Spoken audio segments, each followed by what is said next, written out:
días, mi nombre es Martín Hunter, yo soy médico especialista en clínica médica y terapia intensiva y me desempeño actualmente como médico del Hospital Universitario CEMIC. Además, soy docente adscripto en la Facultad de Medicina de la Universidad de Buenos Aires y profesor asociado de Especiología en el Instituto Universitario CEMIC. En esta oportunidad, como miembro del Comité de Endocrinología Crítica de la SATI, fui invitado para darles una charla sobre el mecanismo de hipoxemia. La hoja de ruta de esta clase va a consistir en la definición de insuficiencia respiratoria, en describir los mecanismos fisiológicos de hipoxemia, vamos a repasar la ecuación del gas alveolar, así como los índices de intercambio gaseoso, y vamos a concluir con una estrategia de abordaje diagnóstico para pacientes que se presentan con hipoxemia. Como primer punto, es importante recordar que la insuficiencia respiratoria es una decisión gasométrica, es decir, necesitamos obtener gases arteriales para poder establecer el diagnóstico, que lo hacemos con un valor de presión arterial de oxígeno menor a 60 mililitros de mercurio, lo que define a la insuficiencia respiratoria de tipo hipoxémica, que es el motivo de la clase de hoy. Además, la insuficiencia respiratoria puede ser de tipo hipercápnica cuando la presión arterial de dióxido de carbono es mayor a 45 milímetros de mercurio, siempre y cuando este valor no represente una compensación de una alcalosis metabólica. El motivo del valor de presión parcial arterial de oxígeno menor a 60 milímetros de mercurio no es caprichoso, sino que responde a la relación que hay entre la saturación de oxígeno por la hemoglobina y la presión parcial de oxígeno disuelto. Esta relación se ve en la curva de saturación oxígeno-hemoglobina que se muestra en esta diapositiva. Aquí ustedes pueden ver, si recuerdan de fisiología, que la curva de saturación de la hemoglobina tiene una forma sigmoidea y el valor de 60 milímetros de mercurio es el que divide entre dos partes conceptualmente diferentes de la curva. Es decir, esta parte de la curva es una parte de tipo meseta, en el cual grandes cambios en la PaO2 generan pequeños cambios en la saturación de hemoglobina, mientras que luego de este valor, pequeños cambios en la PaO2 generan grandes caídas en la saturación. Y por eso es que se utiliza este valor para definir la insuficiencia respiratoria de tipo hipoxemia. Los mecanismos de hipoxemia son 6, y los tenemos enumerados en esta diapositiva, y los que están marcados en negrita, que son la hipoventilación alveolar, la alteración de la relación ventilación-perfusión, o BQ, y el cortocircuito Shunt, están resaltados o marcados en negrita, ya que son los que más habitualmente vemos en pacientes que están internados en cuidados críticos. De todos modos, desde el punto de vista conceptual, hay otros mecanismos de hipoxemia, como un bajo oxígeno inspirado, que es una disminución en la presión inspirada de oxígeno, que ahora vamos a ver en la fórmula cómo se obtiene ese valor, que es el ejemplo típico de pacientes o de personas que van a la altura, es decir, a ciudades con altitud elevada, donde la presión atmosférica es menor. Además, también hay otro mecanismo de hipoxemia, que es la limitación de la difusión, en donde suele haber un engrosamiento o una alteración en la membrana alveolo-capilar, que esta hipoxemia en general no suele manifestarse en reposo, sino que se manifiesta en situaciones de ejercicio de actividad física, por lo cual es poco frecuente de ver en pacientes internados en cuidados críticos. Y después hay un sexto mecanismo de hipoxemia que está olvidado, que es el bajo contenido de oxígeno en la sangre venosa mixta, que en general se observa en pacientes con anemia grave o con situaciones clínicas hiperdinámicas con un gran aumento en la presión tisular o con un gasto cardíaco muy elevado. Haciendo un repaso rápido de la fisiología del intercambio gaseoso, nosotros tenemos a nivel del mar un valor de presión inspirada de oxígeno de alrededor de 140 mililitros de mercurio. Este aire, una vez que es humidificado, llega hacia el alvéolo, donde tenemos un valor de presión alveolar o A mayúscula de oxígeno, que es alrededor de 100 mililitros de mercurio, y este aire alveolar es el que se enfrenta a la sangre venosa mixta, que representa la suma de todo el retorno venoso, tanto de la vena cava superior como de la vena cava inferior, que es sangre, como figura acá conceptualmente, de color azul, que es sangre desoxigenada con un bajo contenido de oxígeno alrededor de 15 y una saturación alrededor del 70%. Una vez que esta sangre se enfrenta al aire alveolar oxigenado, la sangre sale de los pulmones y va al corazón izquierdo roja, lo cual quiere decir que ahora tienen un valor de saturación elevado con una mayor valor también de contenido altal de oxígeno, aproximadamente de 20 volúmenes por ciento. El valor normal de la presión parcial arterial de oxígeno, es decir, la PA chiquita, en este caso representada en color verde clarito, no es igual a la alveolar, sino que hay un gradiente fisiológico de aproximadamente entre 5 a 10 milímetros de mercurio, porque hay cortocircuitos fisiológicos que generan este descenso en la escalera de la cascada del oxígeno entre el alveolo y la arteria. Esta diapositiva es muy importante para esta clase, ya que esta es una de las fórmulas, o por hecho, una de las ecuaciones que más utilizamos en la práctica diaria, que nos permite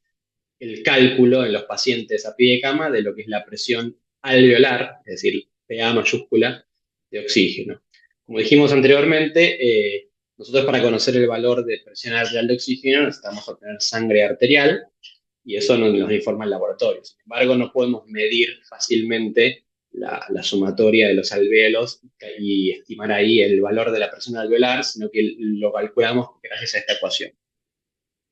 Esta ecuación, conceptualmente, lo que nos muestra es el valor de la presión atmosférica, son minutos de mercurio, que a nivel del mar es 760 minutos de mercurio, restado a la presión del vapor de agua, que a 37 grados de temperatura corporal se asume en 47 milímetros de mercurio. Esto representa el aire seco, que es humidificado cuando ingresa desde la atmósfera hacia el árbol respiratorio. Este valor multiplicado por la fracción inspiratoria de oxígeno, que respirando del ambiente es de 21%, pero en pacientes que están con una estrategia de soporte ventilatorio o oxigenoterapia puede ser desde 21% hasta 100%, nos permite obtener el valor de lo que es la PiO2 o la presión inspiratoria de oxígeno. Para poder calcular correctamente la presión alveolar de oxígeno, a este valor de presión inspiratoria le tenemos que restar el componente de la presión alveolar de dióxido de carbono, que conceptualmente es homologable, como dice acá abajo, a la presión arterial de dióxido de carbono, ya que, a diferencia del oxígeno, el dióxido de carbono es un gas con un coeficiente de difusión mucho mayor, y esto dividido por lo que es la R, que es el cociente respiratorio, que es básicamente fisiológico, una relación entre el consumo de oxígeno, del metabolismo y la producción de dióxido de carbono, y que en general se asume de 0,8. Si uno utiliza estas fórmulas a pie de cama, puede obtener fácilmente el valor de la presión alveolar de oxígeno.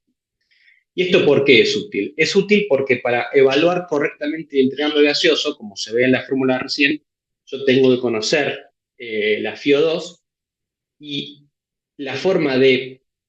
poder establecer si el intercambio gaseoso en un paciente determinado está normal o alterado, lo puedo realizar mediante el cálculo de diferentes índices de intercambio gaseoso.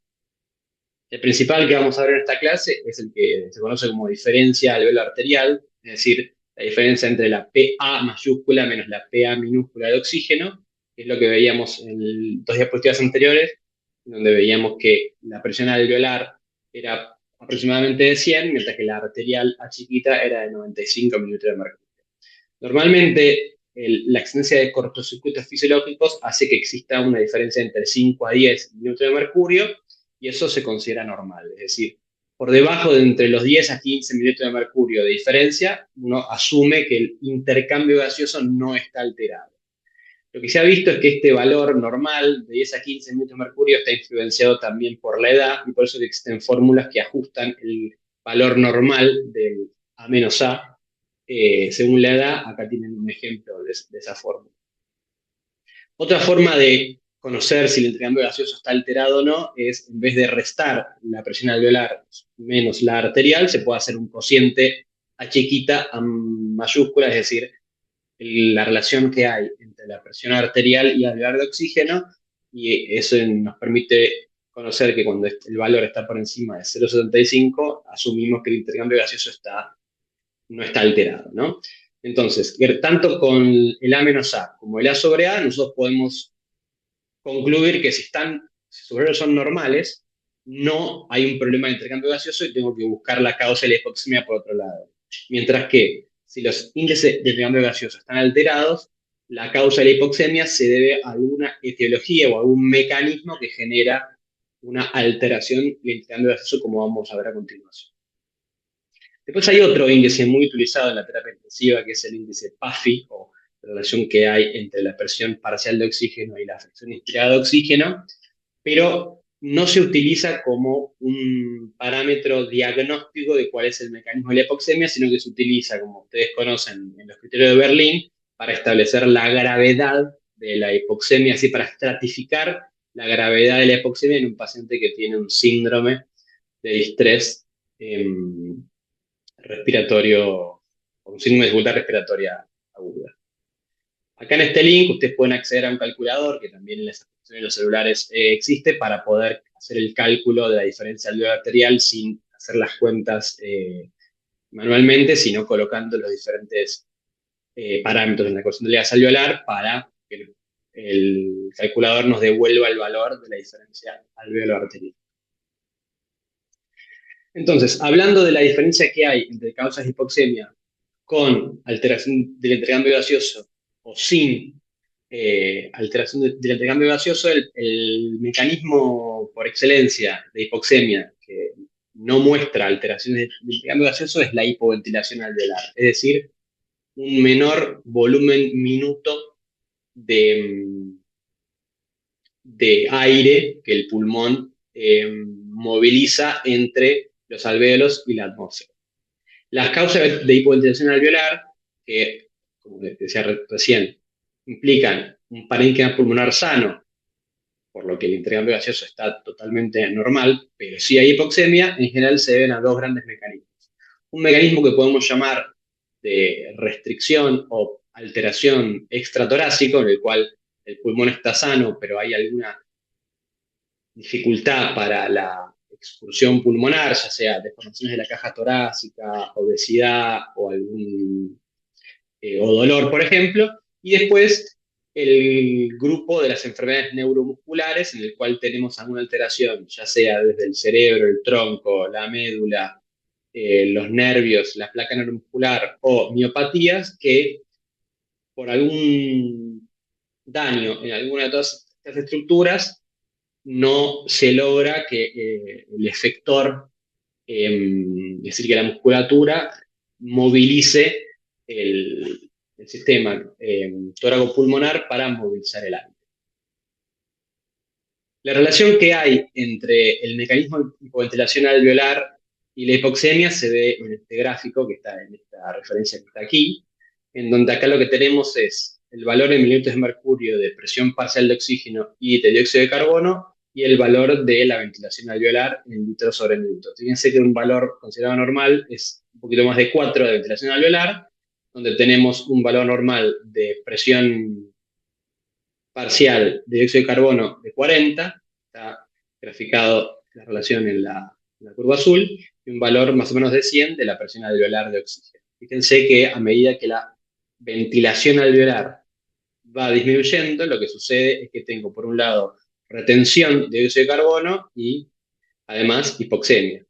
Y esta relación entre la ventilación alveolar y la presión parcial de dióxido de carbono se expresa en esta fórmula, en la cual está relacionada la ventilación alveolar con el consumo, con la producción de dióxido de carbono y el valor de presión parcial de dióxido de carbono multiplicado por una constante por una cuestión de unidades. En otras palabras, a menor ventilación alveolar, mayor presión parcial de dióxido de carbono, por lo cual hipercapnia e hipoventilación son sinónimos, hipocapnia e hiperventilación también son sinónimos. La hipoventilación alveolar genera una disminución en la presión alveolar de dióxido de carbono, como dice acá, por hipoventilación global. Y esto es importante conocerlo, ¿por qué? Porque tanto la presión parcial alveolar como la arterial de oxígeno normalizarán con la administración del oxígeno suplementario. Lo cual no quiere decir que además haya que, según la situación clínica, implementar un tratamiento de soporte ventilatorio para mejorar el componente de la hipoventilación alveolar. Pero lo que es cierto es que el oxígeno normaliza la hipoxemia en el mecanismo de desarrollo de hipoxemia por hipoventilación alveolar. Ahora bien, En el grupo de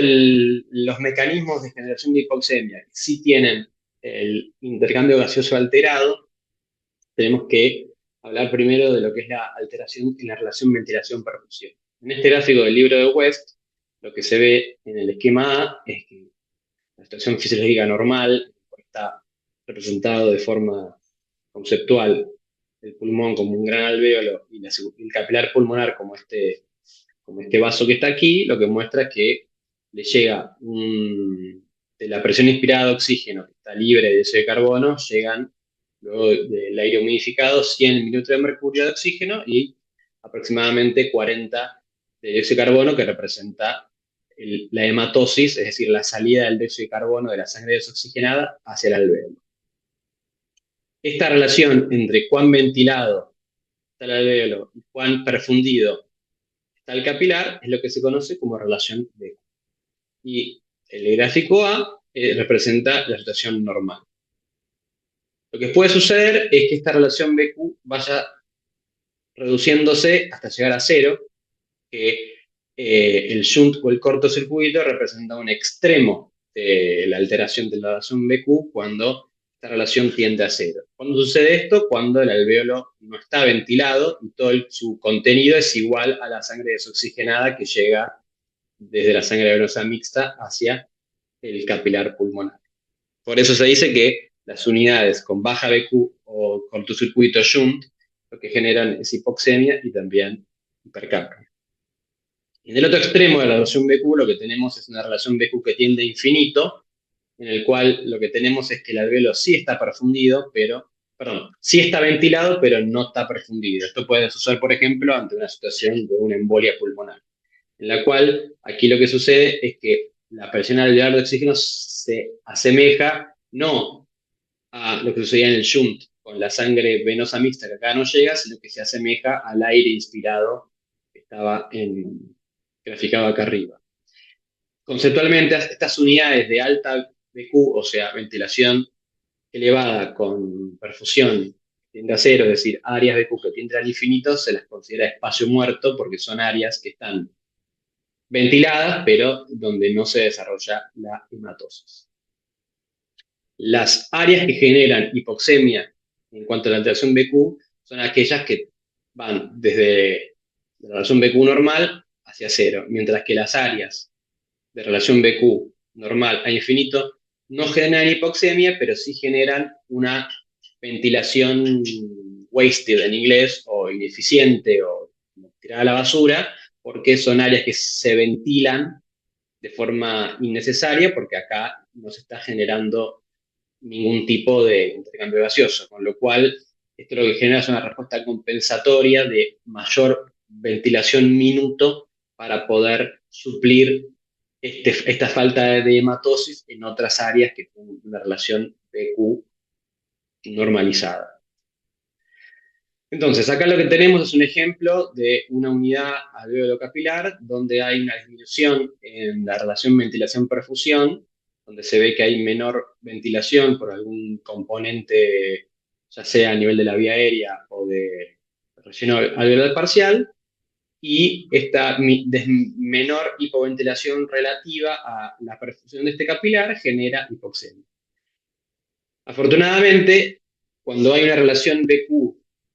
disminuida, la suplementación con oxígeno normaliza tanto la presión parcial del alvéolo como en la arteria, y por eso es que el tratamiento de la hipoxemia conceptualmente un mecanismo de hipoxemia por alteración de la razón BQ se trata con oxígeno suplementario. Como vamos a ver a continuación, esto no sucede en las áreas de cortocircuito o shunt.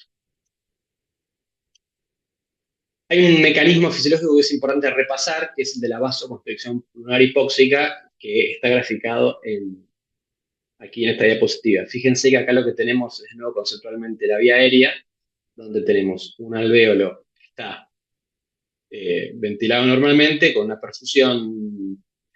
sin problemas, mientras que este alvéolo tiene un trastorno que le genera una menor relación ventilación-perfusión. Dado que esta menor relación ventilación-perfusión, que acá está graficada como 0,2, genera hipoxemia. Para disminuir el impacto de la hipoxemia en el organismo, lo que el endotelio pulmonar o el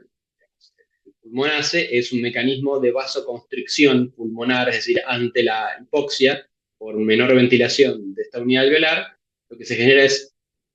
vasoconstricción de la circulación pulmonar de este vaso, con lo cual el flujo, la perfusión se redistribuye hacia el otro alveolo que sí está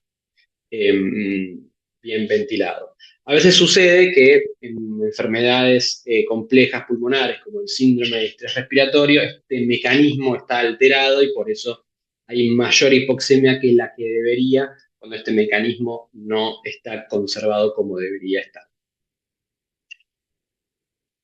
¿Qué sucede cuando hay shunt? Es decir, cuando hay un relleno alveolar completo, como puede ser una neumonía lobar, o, por ejemplo, una telectasia o un derrame pleural que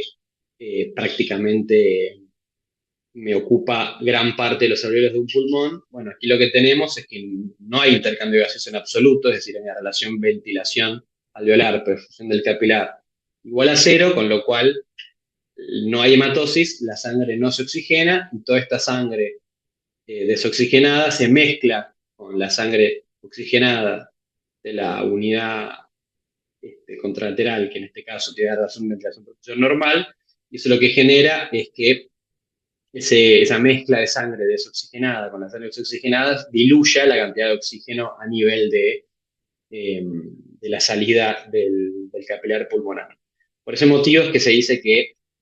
cuando hay un shunt, es decir, en relación BQ igual a cero, el valor de la presión parcial de oxígeno que está a este nivel, es decir, que sale de los pulmones, que llega a la arteria, no normaliza con oxígeno suplementario, porque por más que uno sobresature la cantidad de oxígeno de este alveolo, siempre se va a encontrar eh, con este flujo de sangre desoxigenado que viene de la unidad con BQ igual a cero. Eso se ve bien acá en este gráfico del West, donde tenemos aquí una unidad de ventilación-perfusión conservada y acá tenemos un cortocircuito, es decir, un shunt, es decir, sangre que viene de la sangre venosa mixta que no pasa por los alveolos, con lo cual entra desoxigenada y sale también desoxigenada. Fíjense que por más que uno administre oxígeno al 100%, como no se puede sobresaturar más la cantidad de oxígeno unido a la hemoglobina, lo que sucede es que la sangre que llega a la salida de la relación BQ normal, por más que uno la llene de oxígeno hasta 600 mililitros de mercurio, como se va a encontrar con un cortocircuito, perdón, de sangre desoxigenada, lo que termina sucediendo es que se diluye la cantidad de oxígeno a la salida del capilar pulmonar y por eso se dice que el shunt no corrige con una afección inspirada de oxígeno al 100%, como sí sucedía en el mecanismo de alteración de la relación BQ con áreas BQ disminuidas, pero no iguales a cero. Desde el punto de vista fisiológico conceptual, la fracción del shunt, es decir, qué parte de la circulación pulmonar que no realiza hematosis, es decir, que tiene un cortocircuito, es decir, que no va desde el corazón derecho hacia el capilar pulmonar, es decir, la cantidad de sangre que no se oxigena, uno la puede calcular gracias a la ecuación del Shunt, que está en esta diapositiva, donde QS representa justamente el flujo de sangre que va por el cortocircuito, es decir, del Shunt, en relación al flujo total, que representa el gasto cardíaco, que se puede medir ya sea con un método invasivo como el Swan-Ganz o con métodos mínimamente invasivos como ecocardiografía o sistemas de monitoreo semi-invasivo. Para poder conocer la fracción del cortocircuito en relación al gasto cardíaco total, lo que necesito es conocer lo que es el contenido de oxígeno de sangre al final del capilar, donde se calcula, asumiendo, como dice acá, un gas alveolar ideal según la ecuación que vimos hace unos minutos de la ecuación del gas alveolar.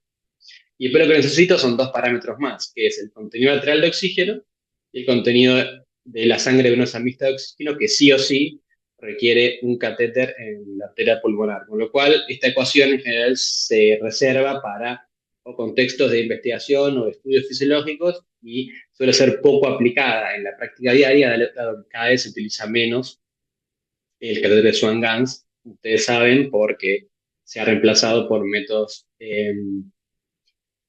menos invasivos. Independientemente de esto, la importancia de conocer el porcentaje del cortocircuito, el porcentaje del shunt, está en este gráfico. Este diagrama que se llama iso-shunt lo que muestra es el valor de la presión arterial de oxígeno enfrentado a la fracción inspiratoria de oxígeno. Fíjense que a medida que el porcentaje del shunt va aumentando, el efecto que tiene el aumento de la fracción inspirada de oxígeno sobre la presión arterial es cada vez menor. En otras palabras, lo que está diciendo este gráfico es lo que decíamos anteriormente, que cuando hay un mecanismo puro de hipoxemia generado por un shunt, por más que uno aumente el porcentaje de oxígeno entregado a los alvéolos, no hay una mejoría en los valores de la presión parcial de oxígeno. En general, con un valor o con una fracción del shunt mayor a 30-50%, prácticamente no hay modificación entre el valor de la fracción inspirada y el valor de la presión arterial de oxígeno. Resumiendo, en este gráfico, en este cuadro que está acá, lo que podemos ver son las causas de hipoxemia principales que vimos. En realidad, las que vimos fueron hipoventilación, baja relación BQ y shunt, y el valor que hay entre la presión alveolar, la diferencia arterioalveolar de oxígeno y la respuesta al incremento de la FIO sobre la presión parcial de oxígeno. Fíjense, como dijimos, tenemos en la hipoventilación una reducción global de la presión alveolar de oxígeno, que eso se puede calcular con la ecuación de gas alveolar, pero este mecanismo de hipoventilación no genera alteración en los índices de intercambio gaseoso. Eso es que lo habíamos visto primero como mecanismo de hipoxemia con índices de intercambio gaseoso normales. El problema no está en el parénquima pulmonar, sino fuera de él, ya sea en la caja torácica, en la musculatura o por afección desde el sistema nervioso central, el tronco, la cadena muscular, etc. Y como dijimos, la administración de oxígeno mejora la hipoxemia, al igual que sucede con la disminución de la relación ventilación-perfusión. En el caso de las unidades con baja BQ, tenemos una reducción regional, no global, de la presión parcial alveolar de oxígeno, y sí tenemos, a diferencia de la hipoventilación, un incremento en la diferencia o gradiente alveolo-arterial, es decir, hacemos diagnóstico de un intercambio gaseoso anormal, al igual que en el shunt. La diferencia entre baja BQ y shunt, que shunt dijimos que era BQ igual a 0, es que cuanto mayor shunt haya, como vimos en el diagrama de iso-shunt, la mejoría en el valor de la hipoxemia, o sea, en la presión parcial de oxígeno, es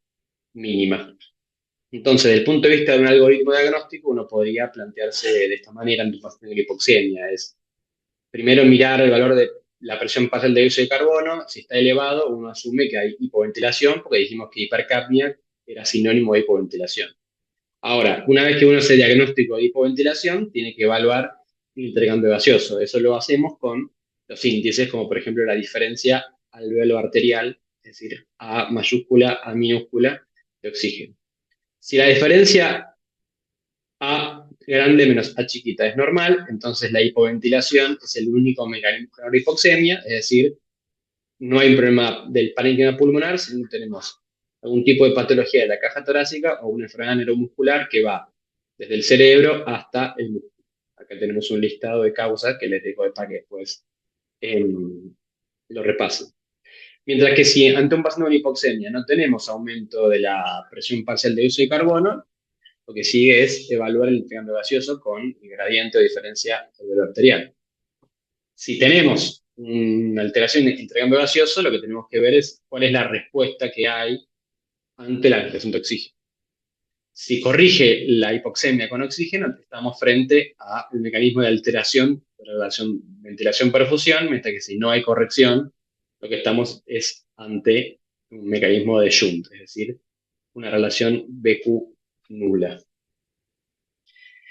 Sin embargo, desde el punto de vista del razonamiento clínico diagnóstico, el abordaje con algoritmos en general es problemático porque muchas veces las entidades o los diagnósticos, como puede ser la hipoxemia, no suelen responder a una única causa, sino que suelen ser multifactoriales. Y eso está muy bien ejemplificado en el caso de una patología muy frecuente de ver en la terapia intensiva, como el síndrome de dificultad respiratoria aguda o el distrés respiratorio. Fíjense que en este gráfico publicado en este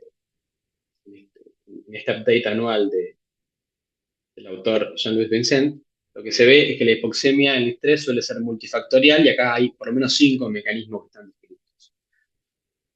Por ejemplo, acá lo que tenemos es la pérdida de aireación pulmonar, lo que genera, bueno, son áreas de baja ventilación-perfusión y eso, bueno, genera disminución en la compliance pulmonar por presencia de infiltrados pulmonares, pero también tenemos áreas de espacio muerto en el cual hay déficit en las perfusiones, ¿no? Además, como les yo decía anteriormente, el mecanismo de vasoconstricción pulmonar hipóxica, que eh, acá la sigla está en inglés, se suele perder cuando hay un gran daño a nivel del pulmón, y esto lo que hace es que no se minimiza el impacto sobre la hipoxemia que tienen las áreas de baja relación ventilación-perfusión. Y además se pueden generar shunts de tipo anatómicos, como por ejemplo un fenómeno oval permeable, por ejemplo, hay aumento de la presión a nivel del circuito derecho, arteria pulmonar, se suele detectar por ecocardiografía. Y también lo que tenemos es en pacientes que están con shock o con gasto cardíaco disminuido con hipovolemia o con un gran aumento en el consumo de oxígeno, también puede haber el mecanismo de baja saturación venosa mixta de oxígeno que contribuya a la hipoxemia. Lo que les quiero decir con esta diapositiva es que no siempre la hipoxemia responde a un único mecanismo, sino que, como siempre sucede en la medicina, la generación de la hipoxemia suele ser compleja y multifactorial, y por eso hay que tener la cabeza abierta para pensar en diferentes mecanismos generadores y cómo corregir cada uno de ellos. Acá en este artículo ustedes después pueden ir a leer cómo optimizar cada uno de los mecanismos de hipoxemia con las diferentes maniobras que se ven acá, que igual exceden esta clase que estamos discutiendo hoy. Bueno, para terminar, yo lo que les dejo es esta diapositiva o este gráfico, que es una traducción que yo hice de un intensivista estadounidense, donde me parece que está muy bien resumido y graficado todo lo que es los mecanismos de hipoxemia. De hecho, varias de las imágenes que usamos en la clase están sacadas de esta diapositiva. Yo después se las mando a los docentes para que las carguen en el campus, me mandan un correo y yo se las paso por email.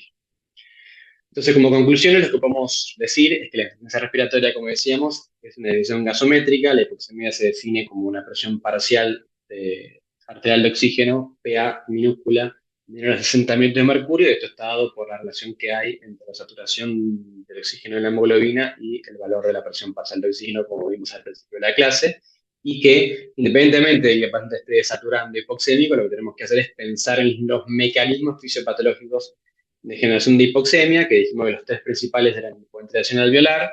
alteración BQ y cortocircuito o shunt, y que para tratar de establecer la diferencia, al margen del cuadro clínico y la historia